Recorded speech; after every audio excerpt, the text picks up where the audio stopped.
Pushy Broad from the Bronx, New York.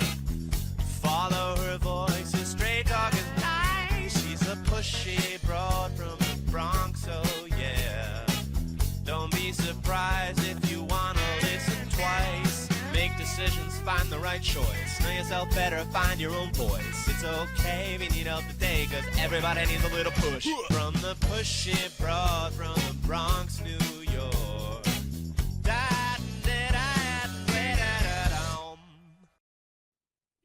Welcome, Transformation Talk Network listeners. My name is Ellen Stewart, and I am the Pushy Broad from the Bronx. Welcome to my show, Recovery Recharged, where we share advice and support from experts in addiction and recovery.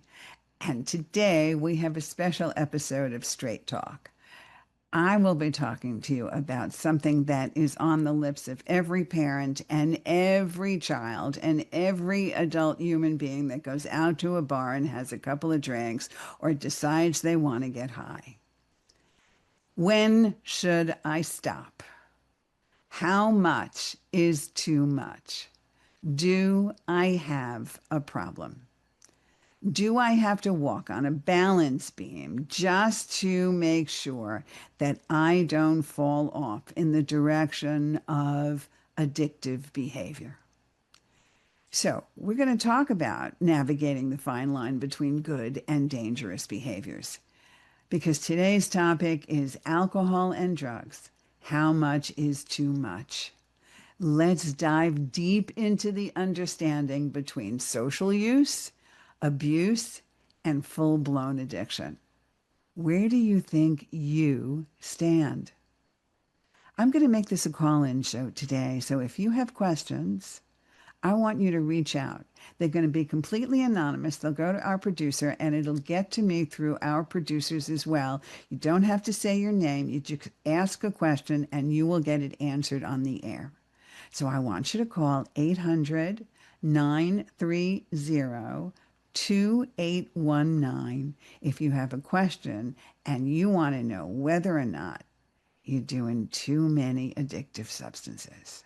Okay, so our questions this morning come from a variety of people, come from viewers and listeners like you, and also come from previous clients of mine and emails that are sent to me at pushybroadfromthebronx.com asking me questions like this. Jessica, my producer, is going to hand me the question, and then we're going to delve into the answer. Good morning, Jessica. What's the first question? Good morning. The first one is, how do we define social use versus abuse? Yeah, that's the biggest thing. Okay, here it is. I'm going to make it really simple because sometimes it gets kind of complicated. And if you go to all of the medical journals, it gets even more complicated. So here it is. Social use is typically recreational and, here's the big word, occasional. Occasional. Often in situations like parties or gatherings, right? Which means you're not coming home every day at the end of the day and having a drink. Social use. Occasionally, infrequently, once or twice a week.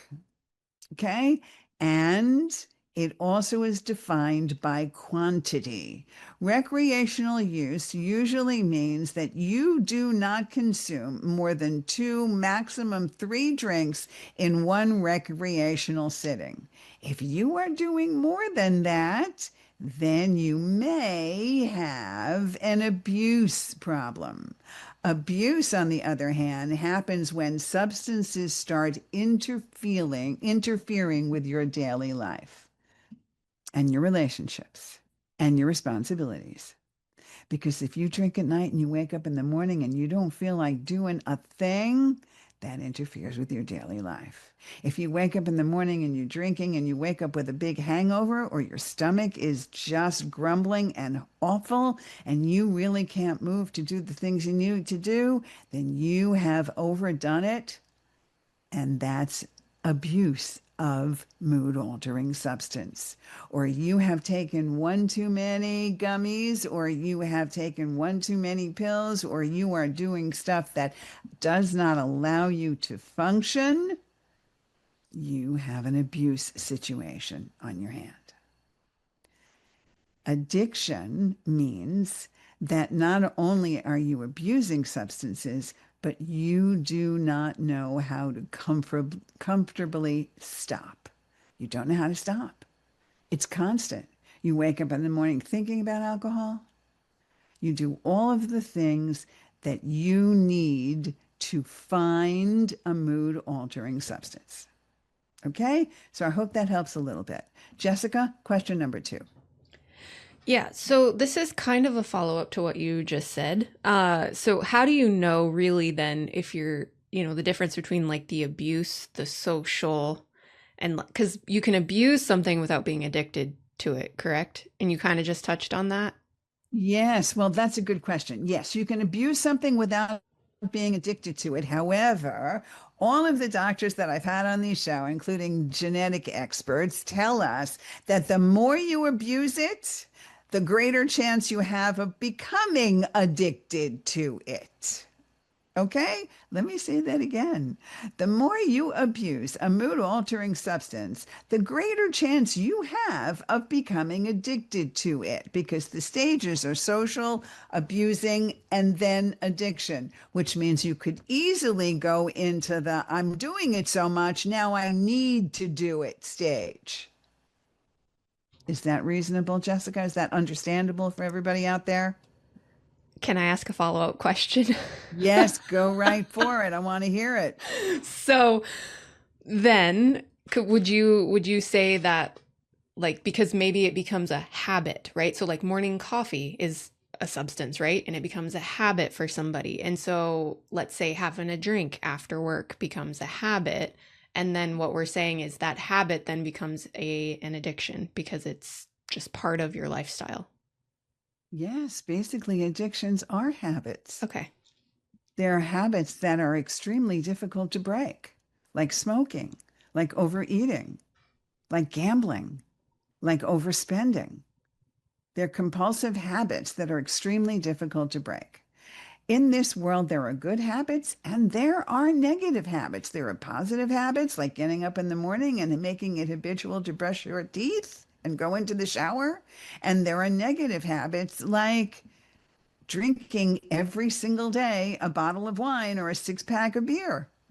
So habits means the frequency and regularity of use, the needing larger and larger amounts to feel the same effects when it comes to substance misuse. Okay. If I drink 2 drinks and I want to get high from that, and I keep doing that on a regular basis, I'm going to find I need 4 drinks now to feel what I felt with 2. So not only does it become a habit, but now I need larger amounts just to feel the same thing I felt before. And then again, relates and directly is causational to neglecting responsibilities, relationship issues, managing my emotions, and putting myself more than ever into a possible risky situation, like driving under the influence or doing stupid stuff.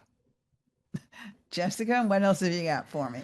What role does mental health play in substance abuse or addiction? Well, actually, it plays a really big role. We have been looking in treatment centers, and the debate on the table is always the same. It's kind of what comes first, the chicken or the egg. Okay. We don't know where, if mental health issues drive us to abuse or addiction or the other way around. I can tell you that many people use alcohol or drugs to self-medicate underlying mental health issues like anxiety, depression, or trauma. Working in the treatment arena and working for major residential treatment centers around the country, there are so many people that came to us with dual diagnosis issues like anxiety, depression, or trauma.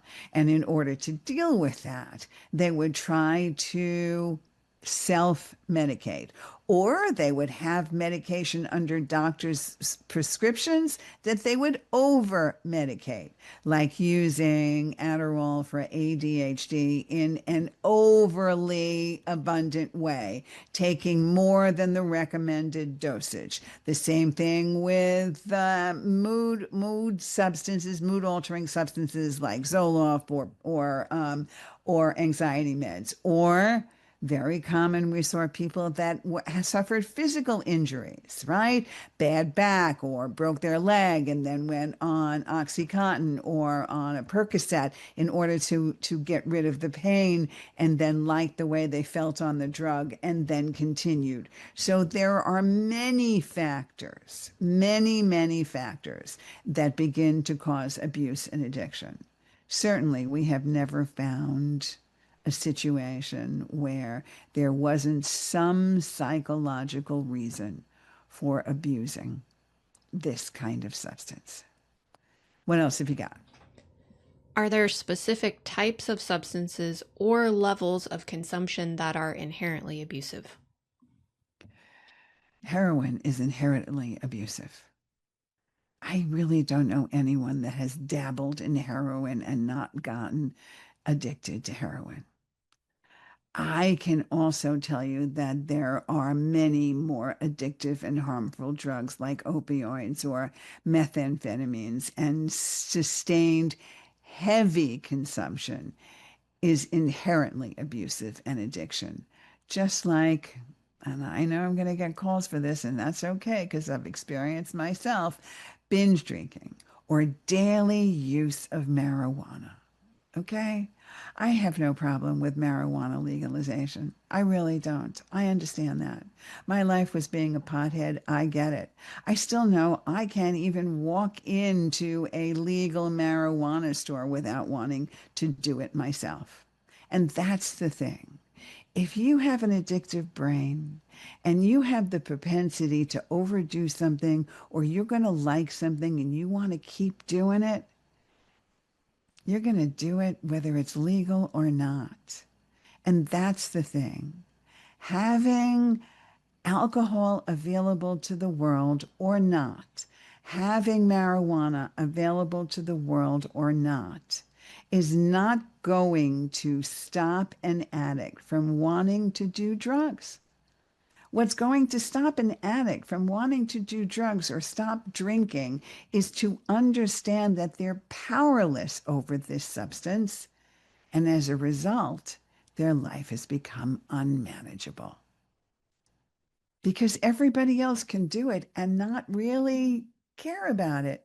It doesn't interfere with their lives. They're not searching for the next drink or drug. Somebody with an addictive brain is constantly looking for this. So there are so many things that would become addictive for someone with an addictive brain. And there are some more dangerous situations than others, like binge drinking, like opioids or methamphetamines or heroin, obviously. Jessica, what else have you got? Can someone become addicted if they don't use every day? Yes, the answer is yes, because it's not about everyday use. It's about quantity, all right? Frequency definitely plays a factor. You know, I have people that can have a glass of wine with dinner every day and not become addicted. Okay, and they're drinking every day, but they're having maybe a glass of wine every single day. It is not affecting their responsibilities.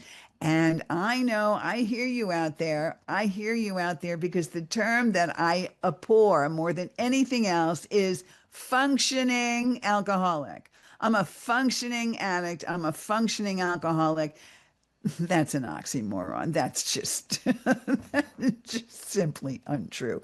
We laugh at stuff like that. Okay, I've got 40 years clean and sober. Every time I hear that, I'm like, oh, come on. You really don't understand who you are, or you're in denial about it.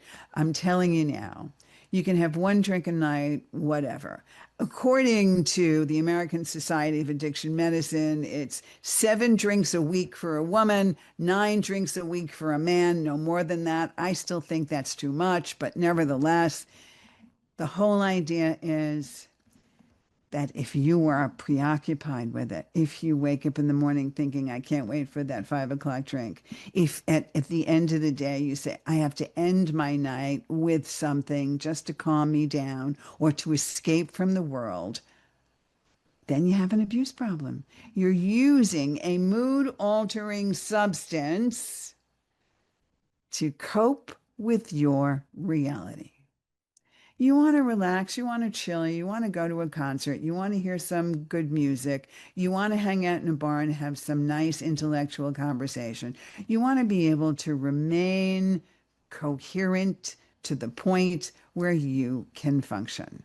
Anything more than that is a problem, whether you do it every day or not. And the way you know you have a problem is if you find you're looking for it more than anybody else, if you find you're drinking more than everybody else. I know that all of you that are looking at people around the room saying, oh, here's the guy that drinks a lot, or here's the girl that drinks a lot, you could tell who these people are. You could see it. You could see the one that always gets wasted. Always. Every time they go out, they get wasted. That's the problem. Jessica, what else? Is peer pressure a main factor in social substance use turning into abuse? I find that peer pressure is sometimes based on age. I really do. I think college kids, the college generation makes it peer pressure kind of thing. I think, sororities and fraternities make it a peer pressure thing. I think young people make it a peer pressure thing, and that's very sad. I don't see it as much in older adults.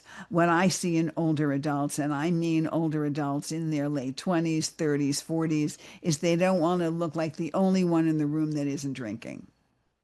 Okay. In today's world, it's no stigma to say, I'm not drinking today, or drinking doesn't work for me. I have all of my clients that tell me in that age group that nobody ever says to them, oh, come on, have a drink. Nobody says that today. That's all in your head. You turn around and say, alcohol doesn't work for me. You don't have to turn around and say, guess what? I'm an alcoholic. You can turn around and say, I'm not drinking today. Or, it doesn't really float my boat, doesn't do anything for me. And there are so many non-alcoholic things out there and so many great mocktails out there. It's up on the table. It's out in the open. Restaurants have them. There are great non-alcoholic beers. The rest of that stuff is all in your head. And when you're young, yep, there is peer pressure, but there are ways of handling that too. But it is still very real, especially in the adolescent and early young adult stages. I find it. So if you have a question, 800-930-2819. I'll be happy to answer what you need. If you want a coach, pushybroadfromthebronx.com. I do free consultations. It's now the beginning of the new year, actually, because it's September. Everybody's back in school. You want to talk to me? I'm available to you. Get coached by the Pushy Broad. Jessica, what else have you got? How can someone self-evaluate their own substance use? Yeah, that's a good thing. Very easy tests. I need you to ask yourself the following questions. Why am I drinking?